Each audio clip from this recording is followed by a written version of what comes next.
Hi, I'm back again. I keep getting interrupted. The dogs need their attention, and so they're choosing this video time for their attention. So hopefully I've taken care of that. We'll see. Anyway, I'm not going to stop it again. I don't care what happens. So excuse me. Pardon me for these interruptions. All right. So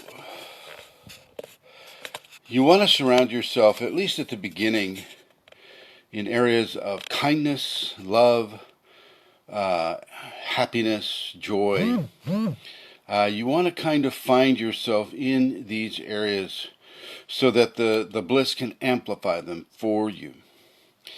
And you want to, to get a bit of a storehouse of these positive, amplified, empathic experiences behind you so that you're able to process some of the harder ones later on. And it becomes, it's an interesting thing. At the same time, it feels so good. It feels so amazingly good. And then it also hurts so good. And you have to understand what I'm saying when I say it hurts so good. Because it does. And yet it's painful, and yet it's good at the same time. If you can understand what I'm saying, it's a very hard concept to convey. It's a blending of opposites in a way, which of course is what Kundalini is. The sacred male, sacred feminine, joining at the top of the head, the crown, and in the heart. So it's a very significant experience to have these empathic experiences that are backed up by the Kundalini bliss.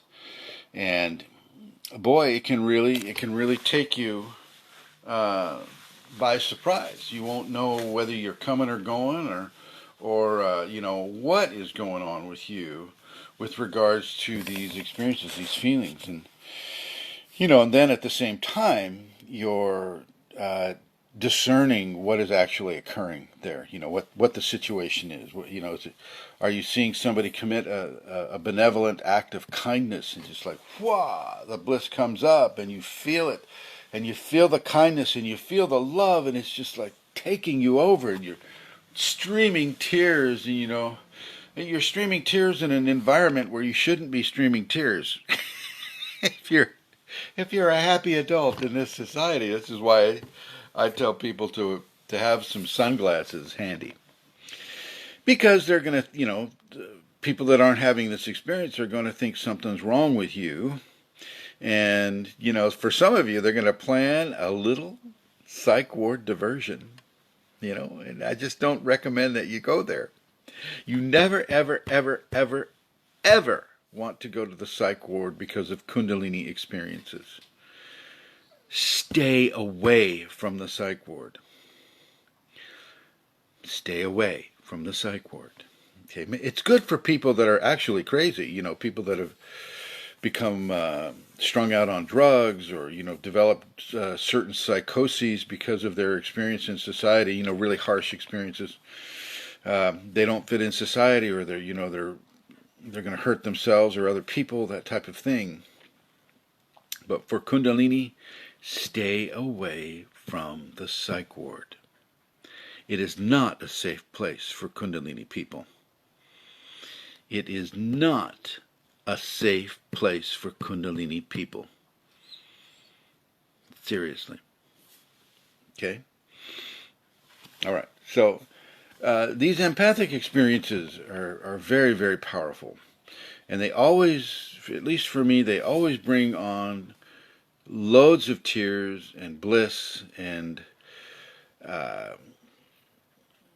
expressions of ecstatic union of the two that are one and the one that is two.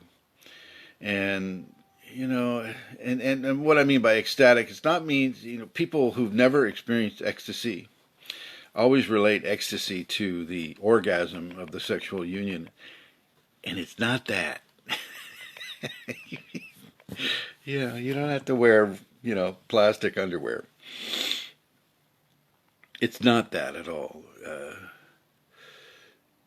It's reaching areas that are similar to that, but not in, say, a sexually orgasmic way. But you're way high up into these realms of bliss. It's like the higher end of the bliss spectrum is where ecstasy begins. And I'm really searching for ways to describe it for people who have not experienced it. It can be a very, very extremely powerful experience. Extremely powerful experience. And it, in many ways, once you get into the levels of the ecstatic, you're surpassing kind of what's happening around you. Okay, no longer are you seeing that act of beauty or love or kindness. Now you've transcended the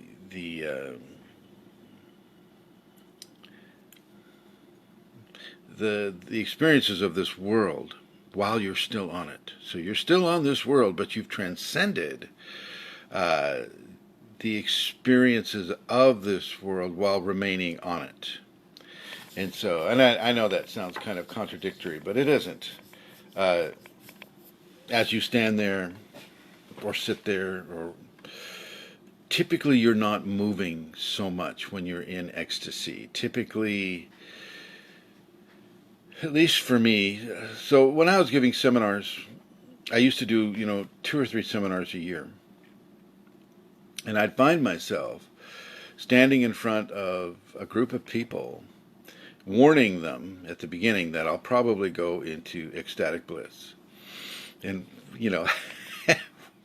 what the signs and symptoms of that are, so they didn't think, that, this guy was going nuts. And you typically can't move. At least I couldn't move. Now, I know Ramakrishna could walk in ecstasy, and he would walk around and in ecstasy. And for me, I have to hold still. And my memories get erased. While I'm in the ecstatic experience, I don't know where I am. I'm not registering who I am. So in other words, the ego identification is no longer there. It's no longer part of the program. Okay. Yes, you're still affected by gravity. You're still able to stand. So therefore, you still have levels of brain activity that allow for balance. The autonomic nervous system is working well. Everything is going well. It's just that you're engulfed in the high end of the bliss spectrum where ecstasy begins. And the experience of ecstasy does you more than you do it. It pulls you into itself. And the ecstatic is a divine frequency. And so what's happening is you're going straight into the divine frequency, and that frequency is experiencing you, and you're experiencing it, and it is changing you, and aiding in the transformation of you that the Kundalini wants to have. And it is a tremendous experience. It's a tremendous experience, and yet at the same time, as I'm standing up there doing a seminar, I have to come back. And they, the ecstatic bliss knows that I have to come back. And so when I come back, I won't know where I'm at, and I won't know what I'm saying. But I've cued somebody. I have an assistant who will tell me where I'm at and what I'm doing and what I was talking about. And it works. It's a good system. It works. So, like, I'm going to be doing a seminar. It appears at the end of May in 2020. And it's going to be a seminar that takes place in Europe. So if you have an interest in attending that seminar, please, you can get a hold of me. You can private mail me here on Facebook, and I better ask other people if I can give their names out for contact information with that. But it'll be in Europe, and it'll be at the end of May in 2020, and so we're starting to put that together. Uh, Items are being bought and whatnot. So you may, experience ecstatic bliss yourself as you come to one of these things, especially if you've already got Kundalini awakened.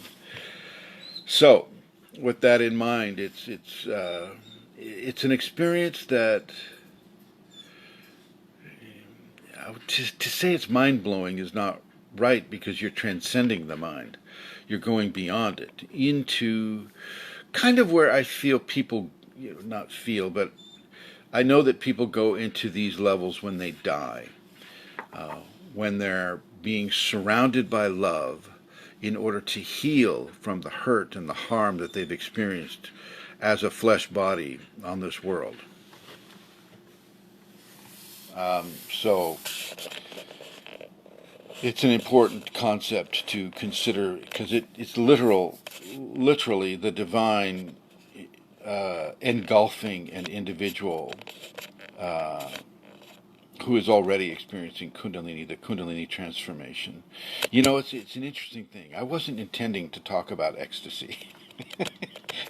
We're not talking about the drug either. I was not intending. I was intending to go more into the empathic, but here she goes. She calls the shots. So ecstasy freezes you. It freezes your body, my body, for me. I think everybody's kind of different with that. And I think, if you look at the ecstasy chart, people go to different levels of ecstasy. It's not going to be the same place every time. When I was taking ayahuasca in Peru in 2016, twice I went into levels of ecstasy, but it was a different level. Actually, three times. I'm sorry, three times. I took the ayahuasca 4 times there, and of the 3 times I went into levels of ecstasy that pushed me out of consciousness. The information pushed me out of consciousness. It wasn't the same kind of ecstasy that I experience when I'm giving a seminar.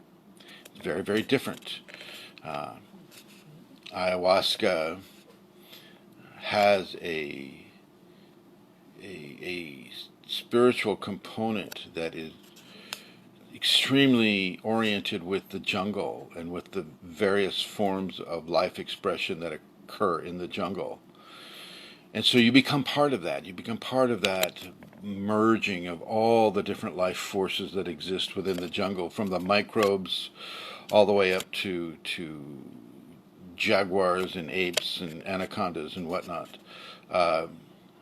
It's also a very powerful experience, but it's very different. It's not as, how do I say it? It's like it belongs to the same branch of the ecstasy tree, or the same trunk of the ecstasy tree. It's just a different branch of it. The ecstatic that I received giving a seminar is extremely high. It's beyond bliss, but I'm still standing. The ecstasy that I would experience taking the ayahuasca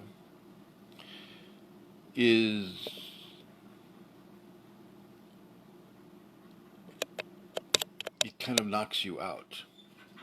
Partially, that's the effect of the ayahuasca and the chacruna itself. The chacruna is the hallucinogen source, and the ayahuasca is the connecting source to the wisdom of it, the anaconda source, so to speak. Uh, I don't know if I mentioned that when the first time I took the ayahuasca down in Peru, I was literally seated upon the crown chakra of a giant anaconda. And I was only there a short time before it took me out. And then the subsequent levels of ecstasy or ecstatic expression happened in a different way that allowed me to have specific levels of understanding. So, for instance, on a number of times, the first time it happened, it was very clear that I was following a path through a beautiful park-like meadow that had a gazebo out there, like a Chinese kind of type of gazebo, but it also had little pathways, and these pathways were made out of peacock feathers. And the gazebo was, had lots of peacock feathers around it. And then when the sky opened up and a level of light entered into the picture, well, then that's when I was taken out of my consciousness, my so to speak, astral consciousness, so to speak. And so, that part wasn't remembered by the corporeal aspect, but the other parts were.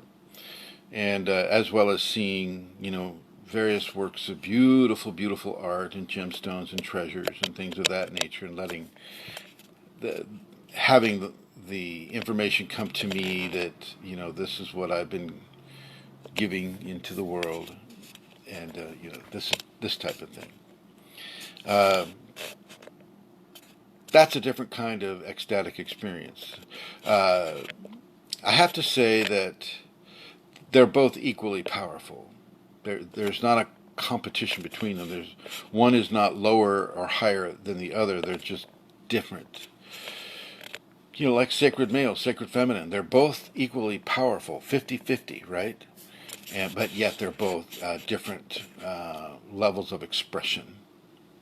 And within the oneness of the all that is, there is allowed different levels of expression. Don't think that oneness is all what our conscious mind thinks oneness is to be. We cannot fathom unity. The human mind and consciousness cannot conceptualize unity. So these people, dancing around going, we are one, we are one. Well, we are and we aren't. And even though we are, we cannot conceptualize it accurately.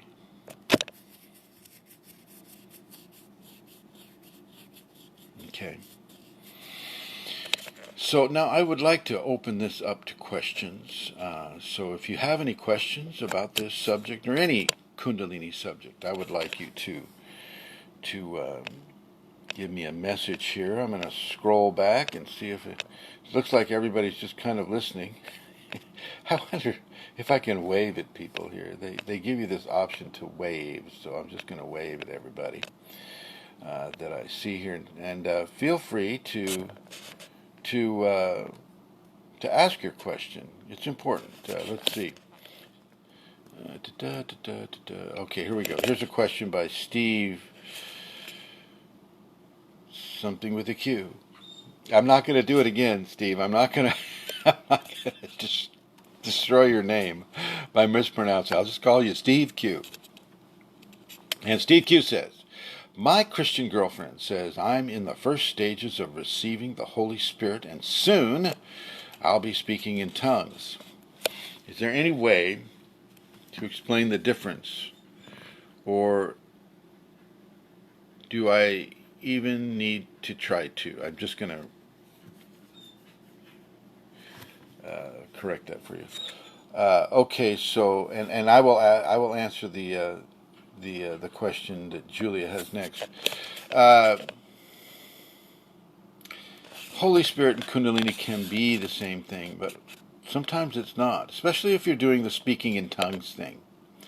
The speaking in tongue things can be a level of entity possession, a certain level of entity possession, not necessarily negative, but an entity grabs hold of your body, and within the belief structure and the belief system of that of whatever it is you're at, starts to speak a different language through you, and it doesn't necessarily mean anything because you're not understanding what the words are saying.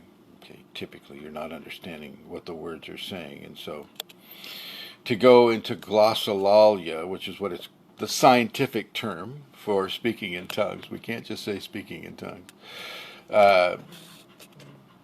You want to discern what is happening and why. I wouldn't necessarily go to a Christian church that practices that because a lot of possessions can take place, and not all of them are benevolent. Some of them want to take you over, and I'm not a fan of mediumship.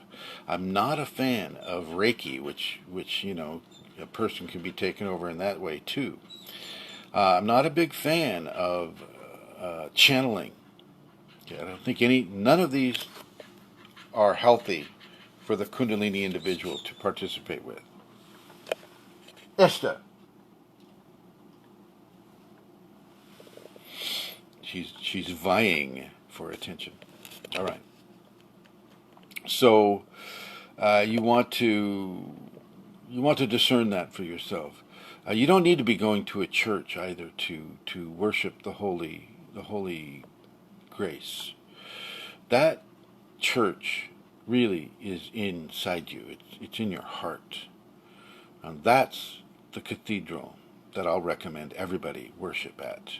Not at some man-made construction with, rock and roll bands on either side of the speaker with a big microphone and, a big stadium of whatever, right? Although you could go there, you could do that. You could go ahead and try to, but within a Kundalini context, I don't recommend it. So no, I guess you don't need to try to explain to her what you have because it's just going to frighten her. Let's see. Julia is asking, what is the heavenly field? The heavenly field. There's a double meaning that is unified at the same time. So once again, we have a Kundalini concept that brings together two meanings that are different, but they mean the same thing. So if you look at the heavenly field as a field of energy, it's a field of energy that you're typically separated from as a human being, to a degree, to a large degree. But with Kundalini, as the chakras have opened up, you're instantly connected to the heavenly fields. And you will come and you will go and you will come and you will go simply because the conscious mind cannot stay in the heavenly field for very long because the energy is so powerful. And so you come, you go, you come, you go. And yet at the same time, whenever I mention heavenly fields, I see this beautiful field of golden wheat or some type of plant, and just gently walking through that field, and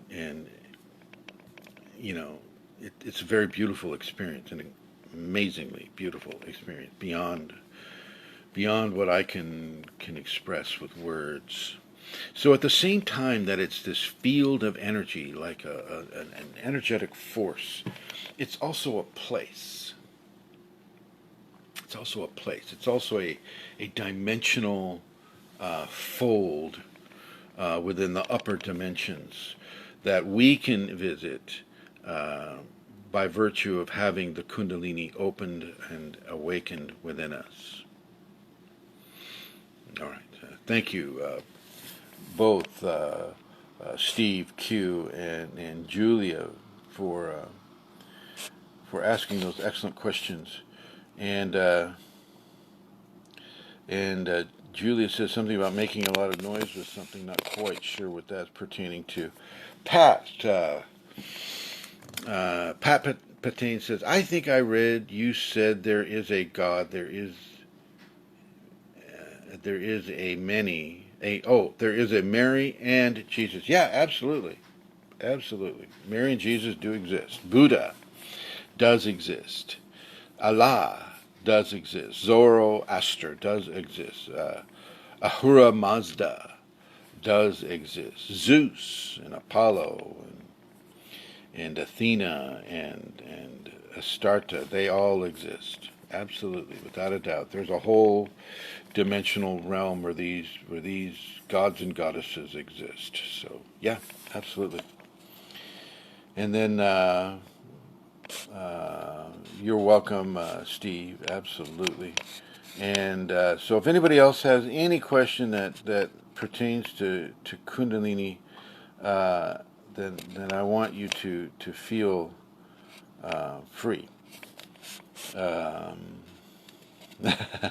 Hi, Nicole. I see you've made a live talk. Yeah, good to see you. Good to see you there.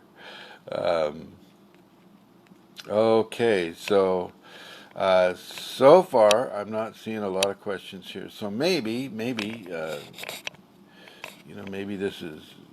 maybe we're done with these. I'm still trying to wave at people here. Waving.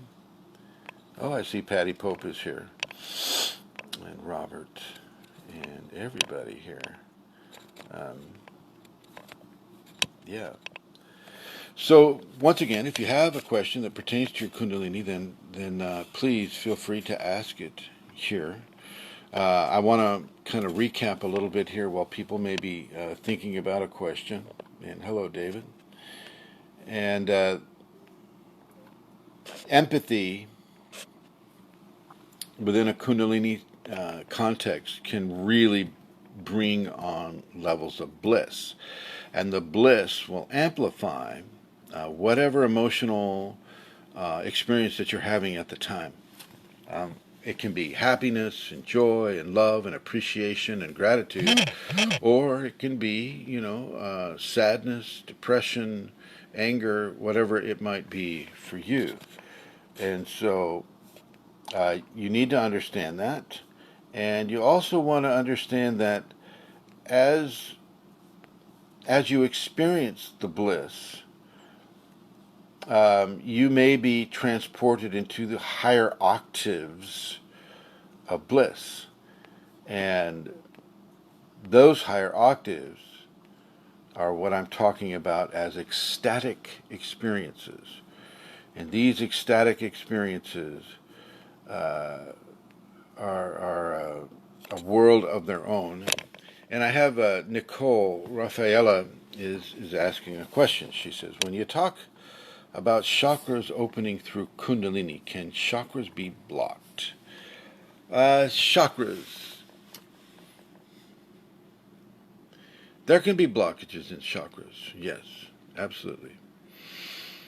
And she's asking, am I thinking about chakras being blocked in a different way that isn't to do with Kundalini?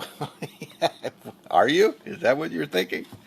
That's kind of a question, I think. Maybe you're asking yourself that question. Past life experiences can form blockages in a chakra. Karma can form blockages in a chakra that force you to overcome whatever that blockage represents. And by overcoming that blockage, you clear the blockage. And through clearing the blockage, you open yourself to that. The Kundalini is in charge of the chakras. Okay, your conscious mind is allowed a certain level of control only through the idea of coming into balance with the blockage.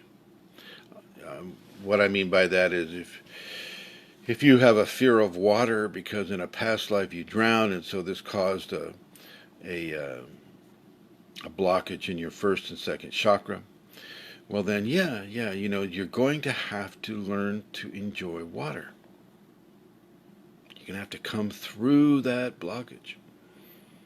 Okay. Uh, and we typically will have more than one blockage. Society provides plenty of opportunities to acquire blockages in the chakras. And so, as we acquire these blockages by virtue of society and how we're trained in appreciating what is right, what is wrong, what is good, what is bad, these types of things, then the blockages will fall into place with regards to those specific cultural patterns of blockage identification with the ego. Clear as mud? So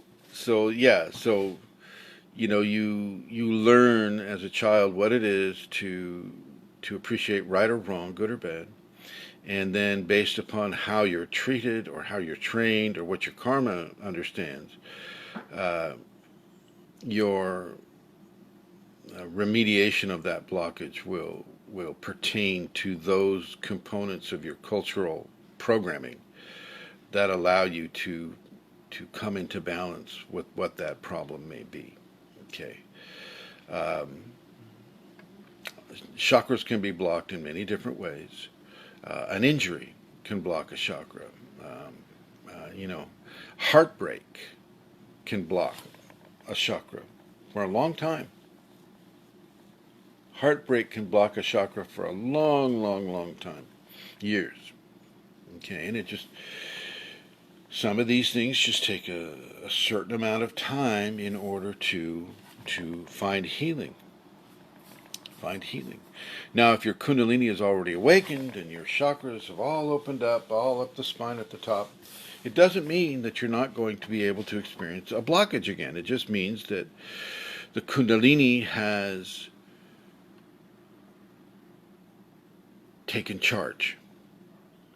The Kundalini has taken authority over the chakras in your body, all of them, not just the ones in the spine, but all of the chakras. And it doesn't mean that you can't find ways to block those chakras, but the Kundalini takes authority. And so if it doesn't want that chakra blocked, you won't be allowed to do it. Okay.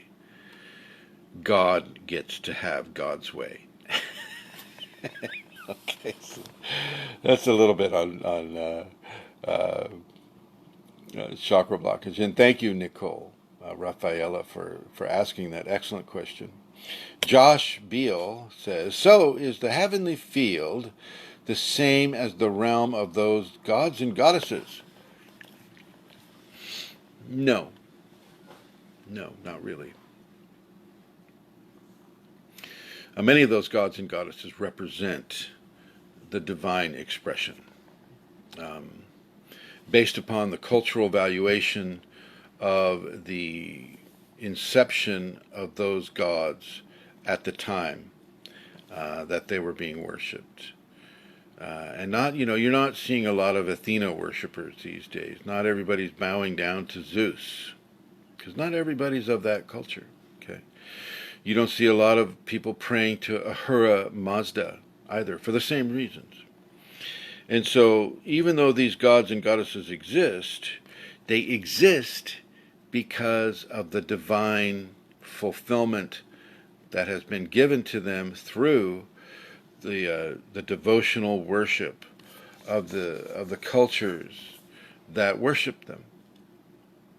So no, they are not. Well, I should just say this. I have never encountered them within the heavenly fields. You got to remember, I wasn't brought up Christian. I was brought up in a society that was kind of like directed towards Christianity, but we never went. We never, I had to get my first Bible from a next door neighbor who was doing the proselytizing, for the First Baptist Church on Main Street in Woodland, California.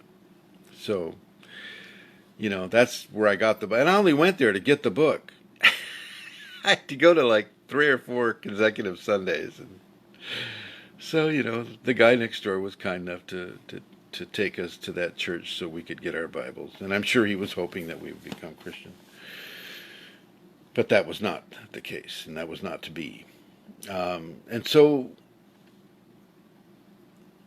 I don't, Jesus does appear to people. Jesus appears, Mary appears to people, to the students. When I had the ashram here, Jesus made a few appearances here, as did, other aspects of Kundalini. But in the heavenly fields, it's a field of energy, of divine grace, and a place where you can conceptualize a heavenly field. And so for me, because I grew up on a farm, working farm, and I know what a field of wheat, a beautiful field of wheat looks like and feels like. And so for me, that is how the divine forms my concept of a heavenly field and how it wants me to express that concept to you. But it also wants me to tell you that it is a field of energy. It is a field or a force of conscious energy, just like the Kundalini. Okay? So you need to understand that the heavenly fields are a place that is within you and outside of you at the same time. And once again, we have these opposites unifying and forming an experience that our limited awareness can conceptualize, sort of. Not completely, but we can kind of get it through our experience of it. Okay. Thank you, Josh. I hope that was a reasonable answer. Oh my God, you just never know.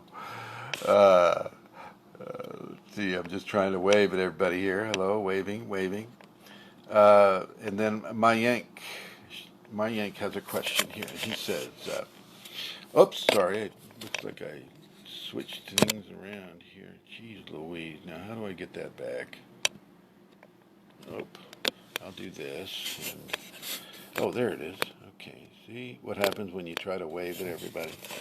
Mayank asks, he says, can someone generate that much energy by himself or herself that his or her soul can travel without anyone's help? Like, you mean without the assistance of a jet? Is that what you mean? Or a car or a bicycle? Or is that what you're talking about with assistance? You can do astral travel. And yes, so if you're talking about astral travel or out-of-body experiences, yes, you can travel that way.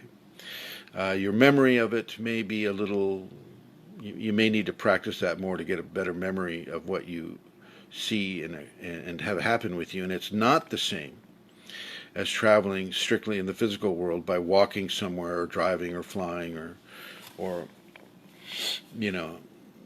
experiencing life that way. When you go into the astral, well, you're in the astral, not in the physical. Okay, and you're trying to travel within the overlapping areas of the dimensional blend, and so it's not going to be the same as what you think. Okay, so there you have that, Mayank. Thank you for the question. And Bridget and Robert Honing, thank you. Happy Saturday to you as well, to you and yours. Felicia Stark, I believe, is asking a question. I'm not quite sure. Let me see. Yes, it's a question. And Felicia is saying, when it comes to meditation, do you recommend any specific practice? For the last couple of years, I have not had a structured meditation practice. I just put on some music and lay down, focusing on the energy in my body. This occurs several times a day. Sometimes I fall asleep. Should I be doing a more specific structured meditation practice? Yes, of course you can do that. And I'd also recommend a level of meditation that does not include music, where you follow the breath, and you it's like the ocean crashing as you breathe in and you breathe out and you breathe in and you breathe out. And I would recommend that you sit with your back next to the wall, with your legs crossed in easy pose, as the yoga people call that. Or you can sit in a wooden chair with your rear end towards the edge of the chair, with your bare feet flat on the floor and your hands in the Gyan Mudra on your knees and with your chin slightly down. And you can meditate that way. Just follow the breath or say a mantra. When I was doing these things in my early process, certain mantras just came to me, like I am at one with the all that I am, which is an interlocking mantra. That's an interlocking mantra. So you would say, I am at one with the all that I am at one with the all that I am at one with the all that I am at one with the all that I am. It's a mantra that goes into infinity. Okay. Or you can say it differently. You can say, I am at one with the all that I am. I am at one with the all that I am. I am at one with the all that I am. So you can say it both ways. And you just say that in your mind, and you can even say the words out loud depending on where you are when you're doing it. When this was happening with me, I was meditating every day for no less than 21 minutes. And then, of course, that time extended into an hour or more. Just a second. Excuse me. So, yeah, you can do it that way. I was meditating in a garden shed full of black widows, spiders, and I didn't get bothered by anybody, and I didn't bother anybody either, for that matter. But I was able to go deep, deep, deep into meditation, and I suggest that you do try a more structured approach to meditation, because these things, you don't need to reinvent the wheel with it. A meditation, a mantra meditation, or a meditation based upon following the breath, or a silent meditation, very, very beneficial, rather than listening to music which will have egotistic overtones and undertones based upon what was happening to the players at the time that they were making the music. Okay? So I will suggest that. And thank you, Felicia, for your always excellent questions. And I see Allison is here. Pat says, I've been having crazy itching. Head, stomach, last night the heart, spine vibrating. I've been having moved to my head. So the vibration, I guess, moved to your head. Yeah, this is normal. You might have a rash, too. You might have a Kundalini rash, so don't be surprised if that occurs, and don't be afraid if that occurs either. It's normal. Excuse me. When I sneeze, I usually have to blow my nose. So, you're welcome, Allison. Absolutely. And what is making it move? Pat's asking me again. What is making it move? It moves by itself, Pat. It is a conscious force, meaning it is self-aware, and it knows where it wants to go in your body. You have a self-aware force that isn't partaking of your ego consciousness, that knows where it wants to move within your body. The hand of God moves of its own accord within your body. And Nicole Raphael is saying, she says, I broke my pelvis and couldn't connect to my root chakra. Also had severe back pain where my heart chakra was. This was until I started loving myself that this started to heal and unblock. And thank you, Chris. You're very welcome. Absolutely very welcome. There's Susie. And I see, all the people. Bless you all. Bless you all. Okay, so I don't see any other questions developing here, and I hope I have been able to assist all of you with any of the questions that you may have had. The heavenly fields and the ecstatic experience and empathy. This will be the title of this video. So thank you all for watching, and bless you all.